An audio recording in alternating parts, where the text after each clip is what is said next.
You can store a year of food and still watch your household fall apart in a week, not because the food ran out, but because no one was willing to eat it. The military learned this decades ago, not in a classroom. In the field, they watched calorie intake fall across entire units, all eating the same bland, unseasoned rations day after day. Energy fell. Cognitive function followed. Performance degraded in ways that had nothing to do with supply and everything to do with a variable most preparation guides never mention. That lesson reshaped how every branch of the military selects, stores, and packages food for extended operations. The answers they arrived at are not classified. They are just not marketed to consumers. 10 foods survived the most demanding logistics equation ever applied to a pantry. Most of them are in your grocery store right now. Most cost under $10. And the one most people skip is the one the military considers non-negotiable. The single most stockpiled food across every branch of the US military is not exotic. It is white rice, not brown. That distinction matters more than most people realize. Brown rice keeps its bran layer, and that layer contains oils. Those oils go rancid within 6 to 12 months, regardless of how well you store them. White rice, stripped of that layer, lasts 25 to 30 years in properly sealed storage. The military does not choose rice for taste. It chooses it because a food that spoils in a year is a logistics liability, not an asset. Beyond shelf life, the equation is simple. White rice delivers one of the highest calorie to cost ratios of any shelf-stable food available. It requires only water and heat. It pairs with any protein, any sauce, any seasoning. The military treats rice as a platform, not a meal. It is the base everything else gets built on. Most civilians stockpile brown rice thinking it is the superior option. In a long-term storage context, it is the one that fails first. The healthier choice on a Tuesday becomes the liability on a timeline. Rice provides the caloric base. Protein is what keeps people functional. The military solves this with two categories, not one. Canned meat is the first. Common choices include chicken, tuna, and Spam. They have a 3 to 5 year shelf life. They can be eaten cold if necessary, and they require no preparation beyond opening the can. Spam specifically was engineered for extended military storage. Its reputation as low quality misses the point entirely. It was not designed to compete with fresh meat. It was designed to deliver protein in a sealed container that survives years of storage and requires nothing to serve. The second category is cheaper and lasts longer. Dried beans and lentils store for 25 years or more, cost almost nothing per pound, and provide one of the most complete plant protein profiles available. They require water and heat, but paired with rice, they form a nutritionally complete meal from 2 items that together cost less than a fast food sandwich. The military does not stock protein bars. It does not stock supplements. It stocks canned meat and dried legumes. The logic is not nutritional philosophy. It is shelf life and logistics. Everything else is secondary to whether the food will still be there when it is needed.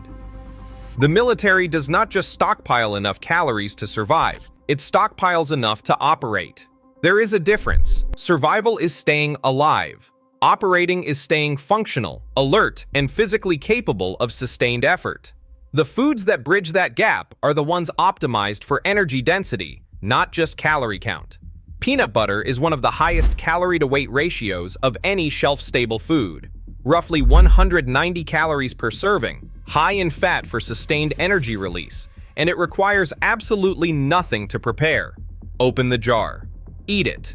1 to 2 years in standard packaging, longer in sealed storage. Under $5. Oats follow the same logic from a different angle. They offer 25 years or more of shelf life when properly stored. They are extremely cheap.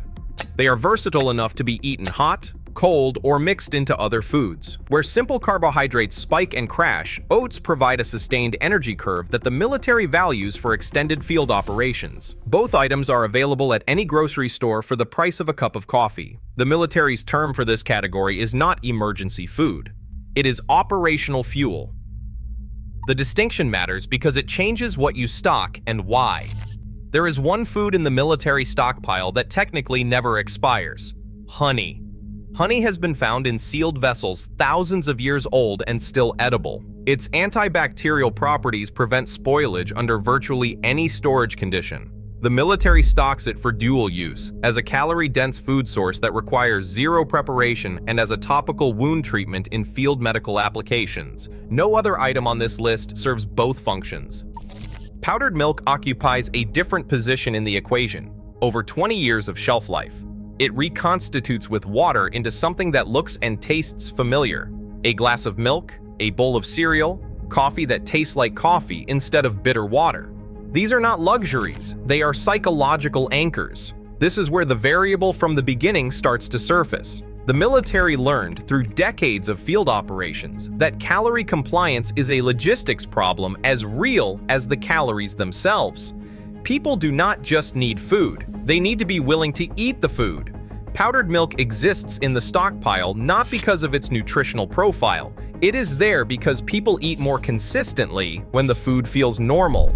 The moment food stops feeling like food, consumption drops. And when consumption drops, everything that depends on it drops with it. Here's the variable most people never consider. The military calls it different things depending on the branch. The concept is the same: calorie compliance. It is the rate at which personnel actually consume the food provided to them. If they will not eat, every calorie in storage is meaningless. By day 3 or 4 of unseasoned staples, appetite weakens.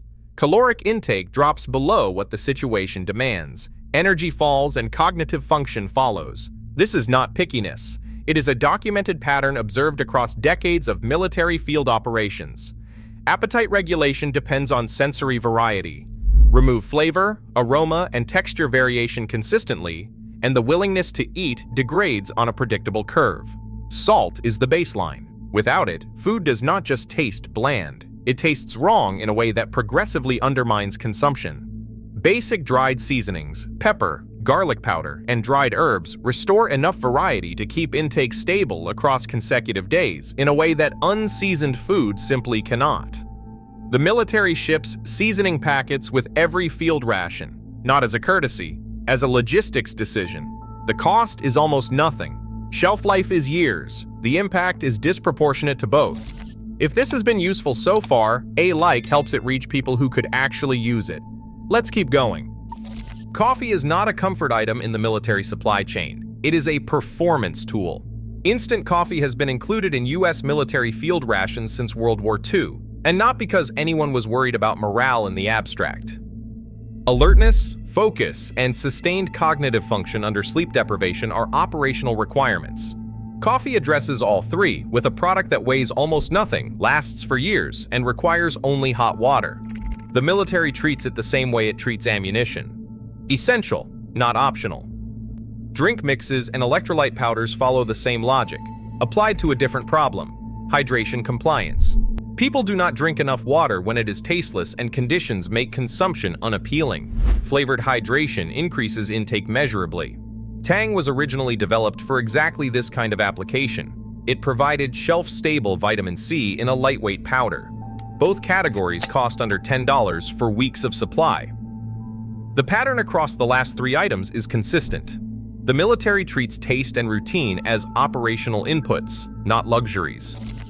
Every civilian stockpile that ignores this variable is optimized for a scenario where humans behave like machines. They do not. The last item on this list costs less than $1 per month of supply.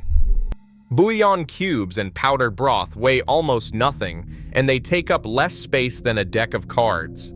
They turn plain water and any combination of stored staples into a warm, flavored meal that people will actually sit down and eat. The military stocks broth for the same reason it stocks coffee: warmth, routine, normalcy.